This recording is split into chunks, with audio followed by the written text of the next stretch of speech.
Selamat siang. Welcome to the latest news from Bali and Indonesia.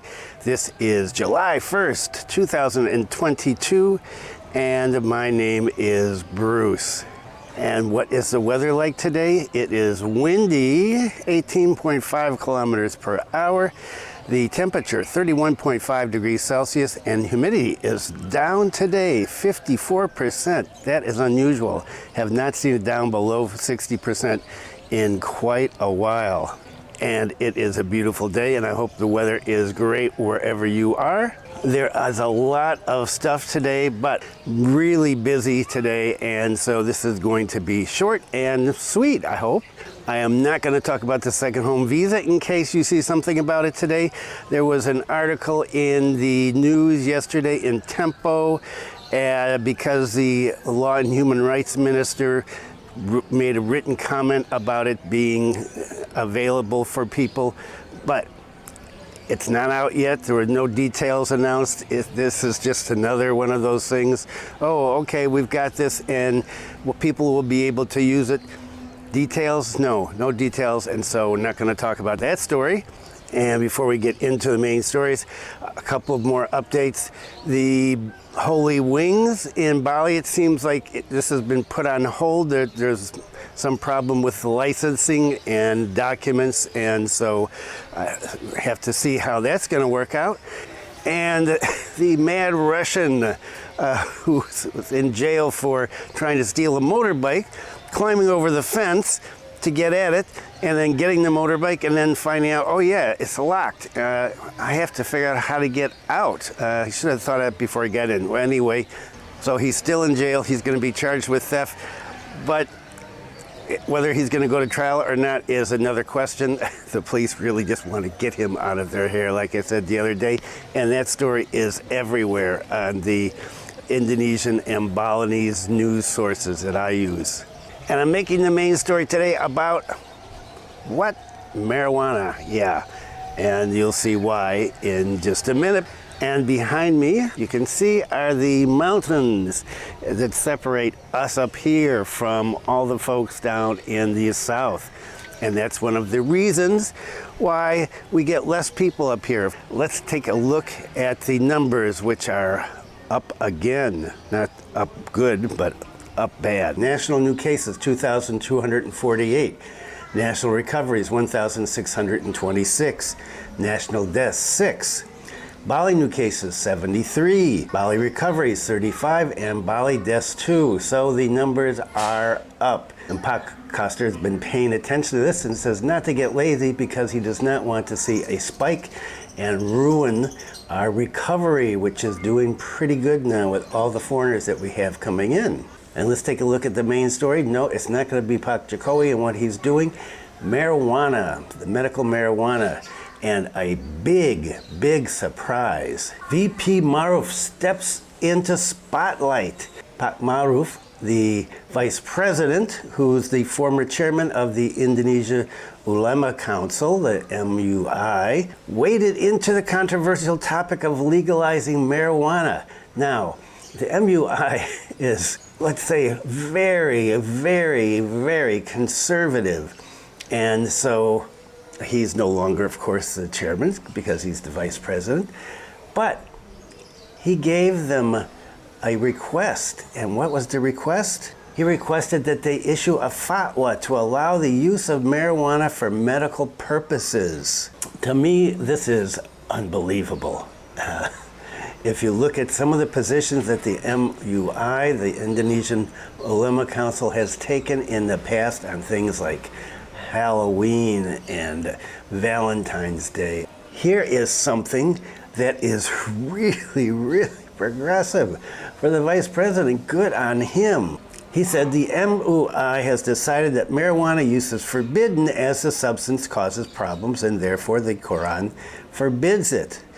But for medical purposes, the MUI ought to issue a fatwa to allow it, he said this past Tuesday. Now, as vice president, he doesn't really have any power to set new policies, but I wonder if he'd run this through with the president and decided that he would issue it rather than the president, because coming from the former head of the MUI, it seems a little easier for them to take maybe, or to pay more attention to, without getting into all sorts of religious arguments if the president said this. According to constitutional law expert Fari Amsari of Andalus University, he said the vice president's comments could sway public opinion given his authority on Islamic law and jurisprudence. And he believed that the vice president may have gotten prior approval from the president to speak on this controversial topic. He said it's likely that Jokowi had already approved of some of the things that he suggested, and the statement was made when the president was away in order to minimize the prospects of the issue being blown out of proportion given the intersection with religion. Politically, it was better for it to be conveyed by the vice president, he said. And the vice president's comments have gotten largely positive responses, both online and on social media. Good news. One more segment on marijuana. You know that yesterday there were hearings about the use of medical marijuana, June 30th. I don't know what the results of the discussions about medical marijuana are, but we will find out, I assume, in the near future. In the meantime, Gajah Mada University expert on pharmacology and clinical pharmacy, Julius Ikawati, said that cannabis, which is currently still categorized as a Class 1 drug, can be used for medical purposes. It comprises a number of phytochemical components that are pharmacologically active. Marijuana contains cannabinoid compounds, which consist of various other compounds. The main one is THC, that gets you high. And another one is CBD. And CBD can be used in medical treatments. One of the reasons that this has taken on some urgency is that there's a mother whose child has cerebral palsy, and she's been pushing to get medical marijuana okayed here because it can help to relieve the seizures that go along with this. According to the professor from UGM, cannabis is not the only drug that can help treat cerebral palsy. There are other alternatives to treat seizures, such as medications that contain morphine. Oh, that's not addictive. She said what should be legalized is not the ganja plant, but the derivatives from the plant that have been clinically tested and comprehensively evaluated for its benefits and risk. And so it's good to hear some common sense discussions about this.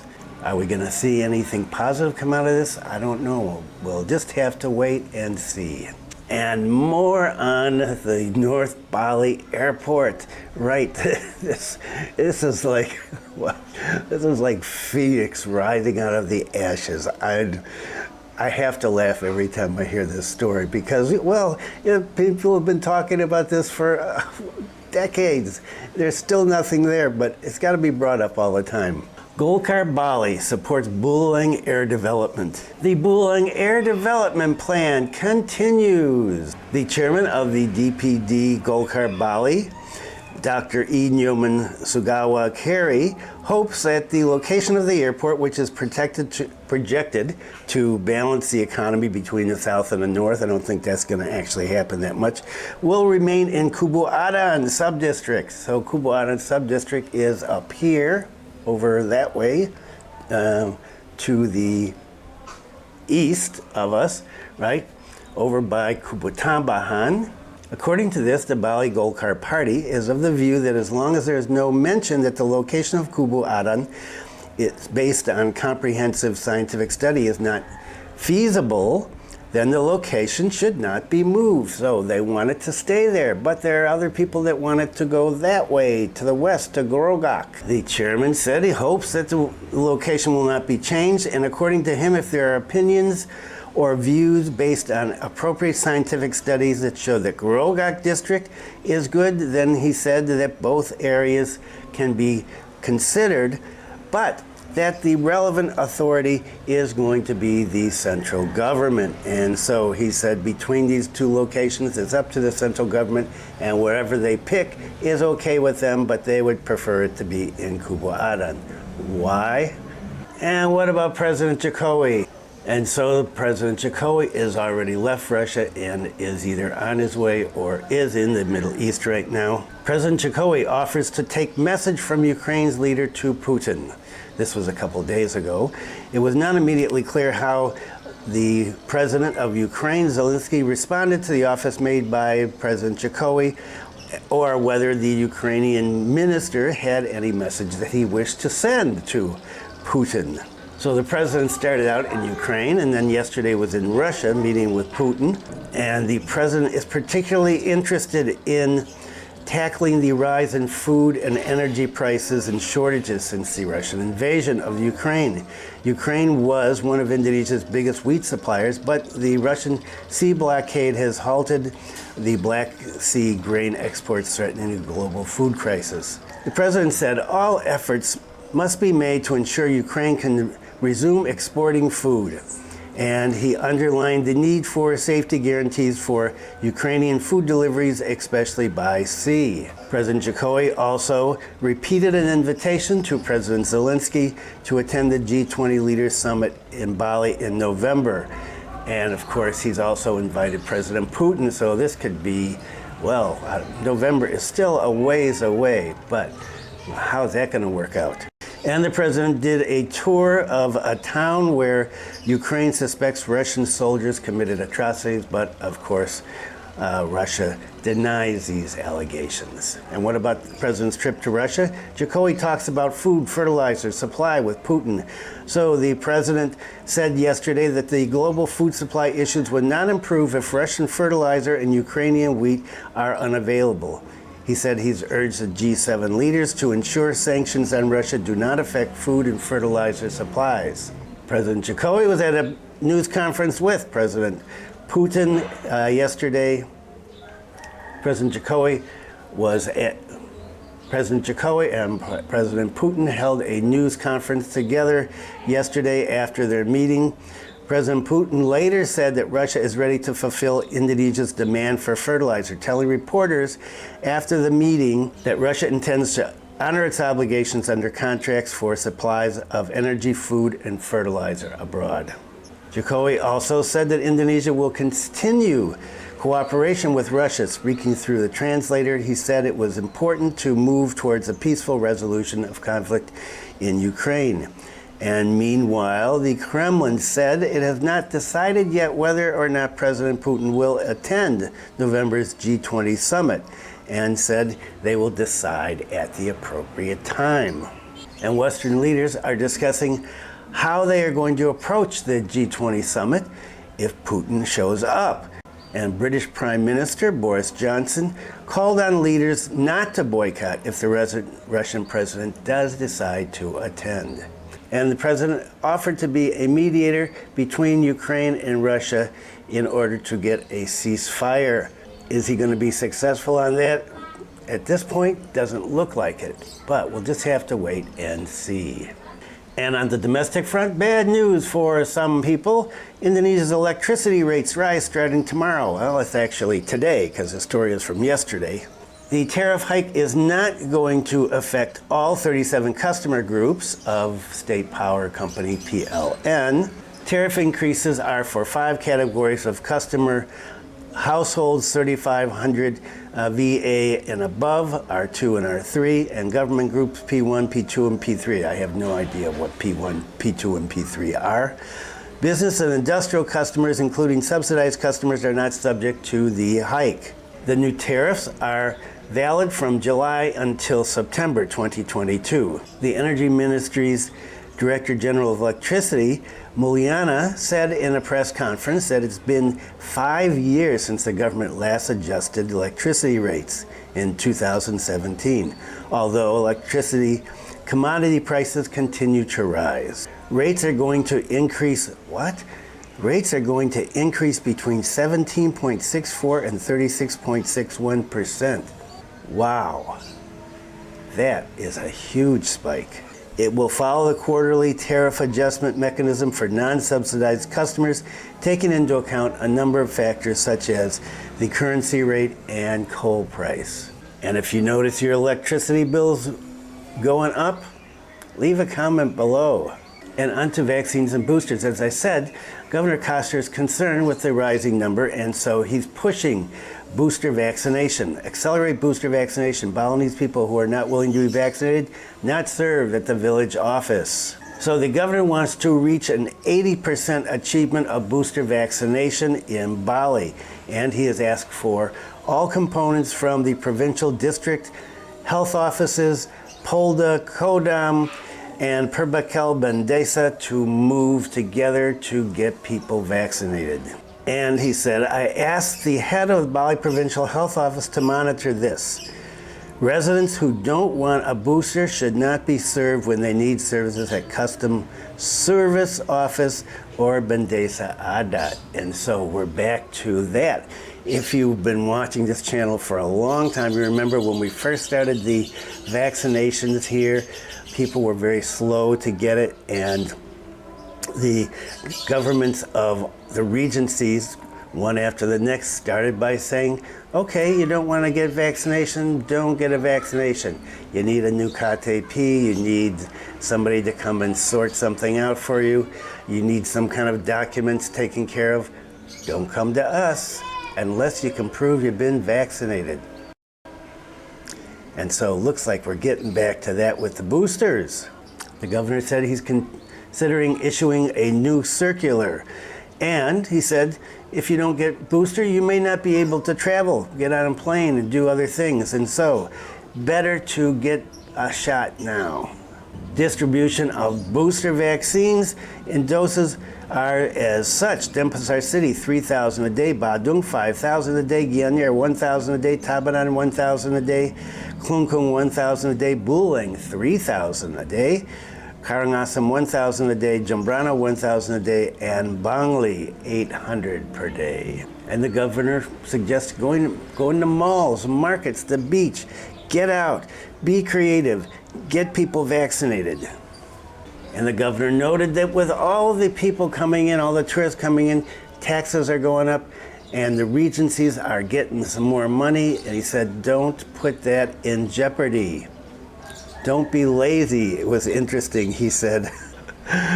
So the regent mayor should be more enthusiastic and work even harder because the impact will directly get PHR, case tax revenue. You have to be more enthusiastic than me because the regency or city directly receives local revenue through PHR. And so he says, I'm enthusiastic. You need to get on your game and be more enthusiastic than me. He continued, regents and mayors in Bali should not be lazy. We have to work hard so that the world believes in Bali. Frankly, I see that not all enthusiasm is like mine. If you want Bali's economy to grow, you have to work. There's no other way. And so the governor is putting down the line, get people vaccinated, get boosters, and let's take care of things and keep the numbers down because the money is starting to flow in and people are getting happy. And here's another case of Bules behaving badly. There's a lot recently. And this one just kind of boggles me. I'm not sure what's happening here. Australian Caucasian gambling organizer examined marathon TKP empty visitors. Okay, so there's an Australian citizen. He owns a bar. It's a sports bar. And it's called the Goat, the Pub of Seminyak. And the owner was arrested along with two of his assistants, two Indonesian assistants, and they are being questioned by the Denpasar police for horse racing gambling. The Goat, this pub, is located in Seminyak, I guess, and it is not a field or place for horses to race. Instead, it's a restaurant packed with live music, and it has 2 floors. Yes, that's right. Our director was arrested by the police last Saturday because he was caught gambling on horse racing. That's the info, said one employee, and the employees did not want to talk to the press really about this, and so it was hard to get some information out of there. But apparently, there are a lot of TVs around, and they have live horse racing, and this is advertised prominently on social media that they have live horse racing. Well, somebody daubed them in apparently, and the police found tickets, gambling tickets for betting on the horses, and gambling is illegal in Indonesia. Police confiscated laptops, TV manuals, recaps of bets, and cash in the amount of 22,400,000 rupiah. According to police, they are still investigating the situation and will inform the press later. But it does not look good for the owner of the goat. If you found this video helpful, useful, informative, exciting, non-irritating, humorous, I'd appreciate a thumbs up. It helps the video get circulated according to the YouTube algorithm. And if you haven't subscribed, please consider subscribing. Videos Monday, Wednesday, and Friday. Cooking video on Sunday. And that is it for today. There will be a cooking video. You don't want to miss this one because what Sue is cooking up this week is excellent. Thanks for viewing. Be kind to someone today. Stay safe. And I will see you next Monday.